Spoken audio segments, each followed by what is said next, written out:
Hey, it's Brett. This is Brett's Books. Brett and some books. And we are finishing The Lion, the Witch, and the Wardrobe by C.S. Lewis. It is chapter 17, named The Hunting of the Stag. There's that picture. The battle was all over in a few minutes after their arrival. Most of the enemy had been killed in the first charge of Aslan and his companions, and when those who were still living saw that the witch was dead, they either gave themselves up or took to flight. The next thing that Lucy knew was that Peter and Aslan were shaking hands. It was strange to her to see at Peter looking as he looked now. His face was so pale and stern, and he seemed so much older. It was all Edmund's doing, Aslan, Peter was saying. We'd have been beaten if it hadn't been for him. The witch was turning our troops into stone right and left, but nothing would stop him. He fought his way through 3 ogres to where she was just turning one of your leopards into a statue, and when he reached her, he had the sense to bring his sword smashing down on her wand instead of trying to go for her directly, and simply getting made a statue himself for his pains. That was the mistake all of the rest were making. Once her wand was broken, we began to have some chance, and if we hadn't lost so many already. He was terribly wounded. We must go and see him. They found Edmund in charge of Mrs. Beaver, a little way back from the fighting line. He was covered with blood. His mouth was open, his face a nasty green color. Quick, Lucy, said Aslan, and then, almost for the first time, Lucy remembered the precious cordial that she had been given for a Christmas present. Her hands trembled so much that she could hardly undo the stopper, but she managed, and and poured a few drops into her brother's mouth. There are other people wounded, said Aslan, while she was still looking eagerly into Edmund's pale face, and wondering if the cordial would have any result. Yes, I know, said Lucy crossly. Wait a minute. Daughter of Eve, said Aslan in a graver voice. Others also are at the point of death. Must more people die for Edmund? I'm sorry, Aslan, said Lucy, getting up and going with him, and for the next half hour they were busy, she attending to the wounded, while he restored those who had been turned into stone. Then at last she was free to come back to Edmund. She found him standing on his feet, and not only healed of his wounds, but looking better than she had ever seen him look. Oh, for ages, in fact, ever since his first term at that horrid school, which he was which was where he had begun to go wrong. He had become his real old self again, and he could look you in the face. And there, on the field of battle, Aslan made him a knight. Does he know, whispered Lucy to Susan, what Aslan did for him? Does he know what the arrangement with the witch really was? Hush, no, of course not, said Susan. Oughtn't he be told? Said Lucy. Oh, surely not, said Susan. It would be too awful for him. Think how you'd feel if you were he. All the same, I think he ought to know, said Lucy. But at that moment they were interrupted. That night they slept where they were. How Aslan provided food for them all I don't know, but somehow or other they found themselves all sitting down on the grass to a fine high tea at about 8 o'clock. Next day they began marching eastward down the side of the great river, and then the next day after that, at about tea time, they actually reached the mouth of the castle of Paravel on its little hill towered up above them. Before them were the sands, with rocks and little pools of salt water, seaweed, and the smell of the sea, and long miles of bluish-green waves breaking for ever and ever on the beach. And oh, the cry of the seagulls! Can you hear it? Can you remember? The evening after tea, 4 children all managed to get down to the beach again and get their shoes and stockings off and feel the sand between their toes. But next day was more solemn, for then in the great hall of Cair Paravel, that wonderful hall, with the great ivory roof and the west wall hung with peacock's feathers, and the eastern door which looks toward the sea, in the presence of all their friends, and to the sound of trumpets, Aslan solemnly crowned them and led them to the 4 thrones amid deafening shouts of "Long live King Peter! Long live Queen Susan! Long live King Edmund! Long live Queen Lucy!" Once a king or queen in Narnia, always a king or queen. Bear it well, sons of Adam. Bear it well, daughters of Eve, said Aslan. And through the eastern door, which was wide open, came the voices of the mermen and the mermaids swimming closer to the shore and singing in honor of their new kings and queens. So the children sat on their thrones, and scepters were put into their hands, and they gave rewards and honors to all their friends, to Tumnus the fawn, to the beavers, to the giant Rumblebuffin, to the leopards, and the good centaurs, and the good dwarves, and to the lion. And that night there was a great feast in Cair Paravel, and revelry, and dancing, and gold flashed, and wine flowed, and answering to the music inside, but stranger, sweeter, and more piercing, came the music of the sea people. But amid all these rejoicings, Aslan himself quietly slipped away, and when the kings and queens noticed that he wasn't there, they said nothing about it, for Mr. Beaver had warned them. "He'll be coming and going," he had said. "One day you'll see him, another you won't. He doesn't like being tied down, and of course he has other countries to attend to. It's quite all right, he'll often drop in. Only you mustn't press him. He's wild, you know, not like a tame lion." And now, as you see, this story is nearly, but not quite, at an end. These 2 kings and 2 queens governed Narnia well, and long and happy was their reign. At first, much of their time was spent in seeking out the remnants of the White Witch's army and destroying them, and indeed, for a long time, there would be news of evil things lurking in the wilder parts of the forest, a haunting here and a killing there, a glimpse of a werewolf one month and a rumor of a hag the next.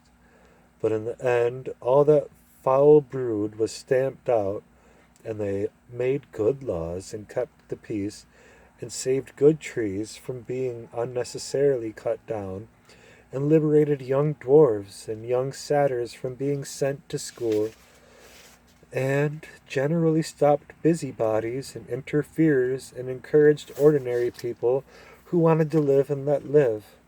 And they drove back the fierce giants, quite different from giant Rumblebuffin. On the north of Narnia, when those ventured across the frontier, and they entered into friendships and alliance with countries beyond the sea, and paid them visits of state, and received visits of state from them. And they themselves grew and changed as the years passed over them.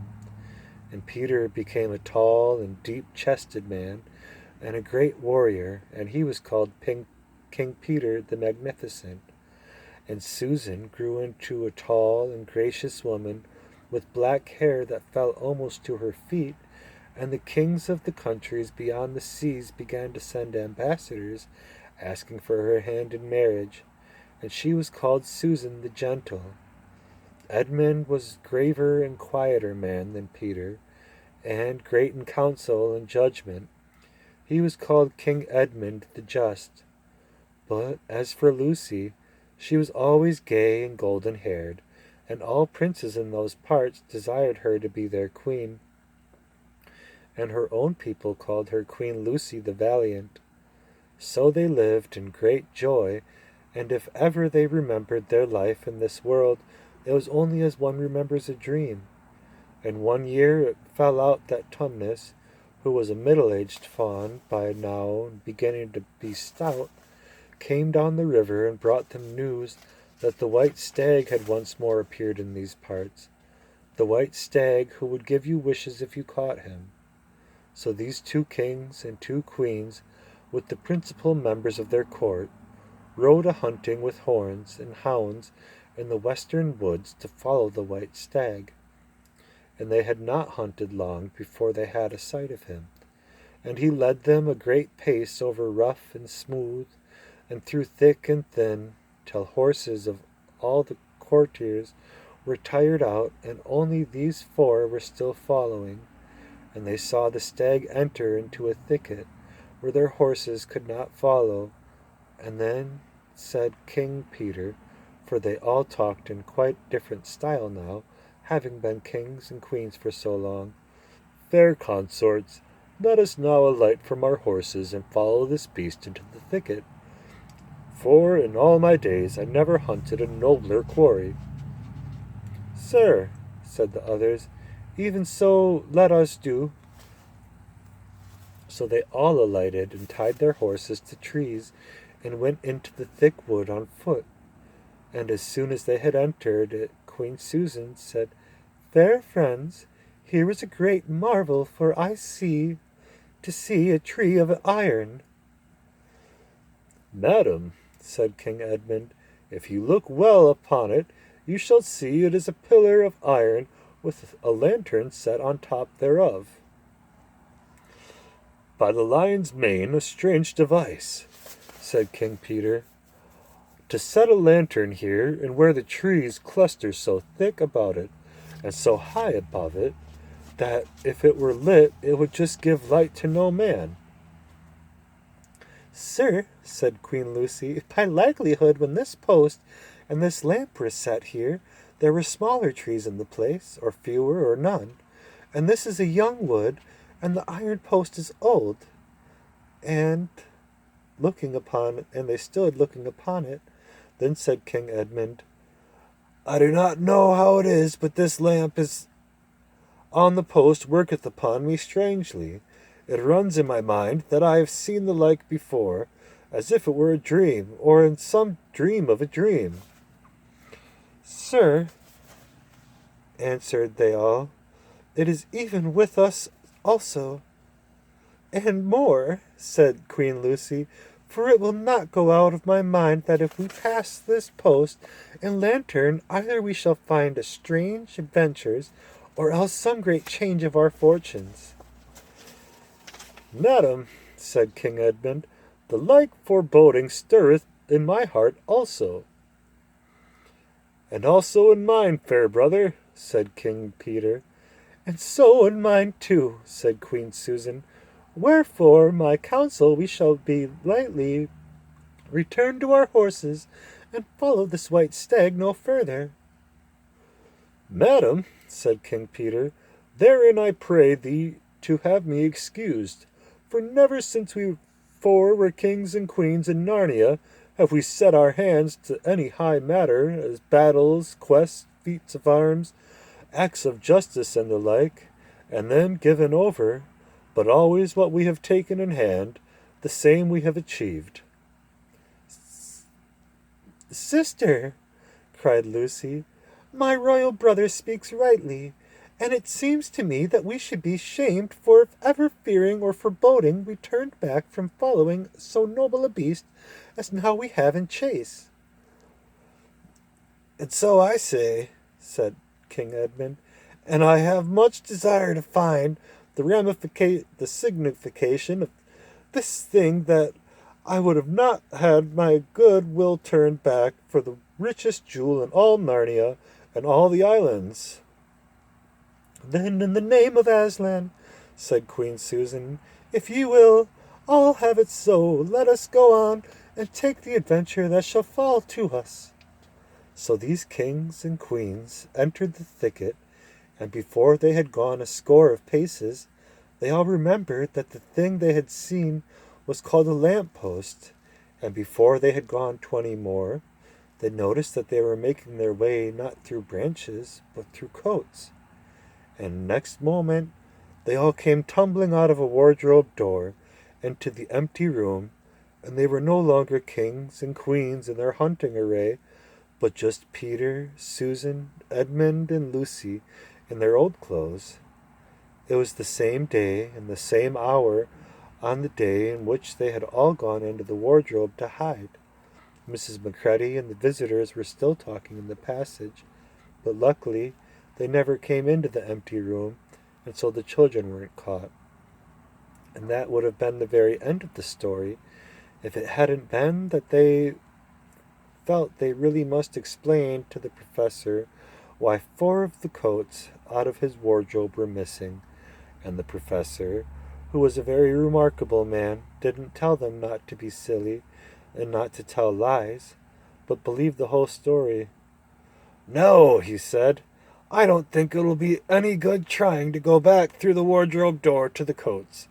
You mustn't get to Narnia again by that route, nor would the coats be much use now if you did." What's that? Of course you'll go back to Narnia again someday. Once a king in Narnia, always a king in Narnia. But don't go trying to use the same route twice. Indeed, don't try to go there at all. It'll happen when you're not looking for it, and don't talk too much about it, even among yourselves. Don't mention it to anyone else unless you find that they have had adventures of the same sort themselves. What's that? How will you know? Oh, you'll know, all right. Odd things they say. Even their looks will let the secret out. Keep your eyes open, bless me, and do they teach them at these schools. And then, that is the very end of the adventures of the wardrobe. But if the professor was right, it was only the beginning of the chronicle, The Adventures of Narnia. Here is the final illustration. Thank you for joining me as we read the first book in the Chronicles of Narnia. I'd like to make this available for everybody. Since I don't charge, I do take donations. I have information in my About section. And I look forward to any feedback you guys have or any recommendations for further books to read. Thank you. Bye.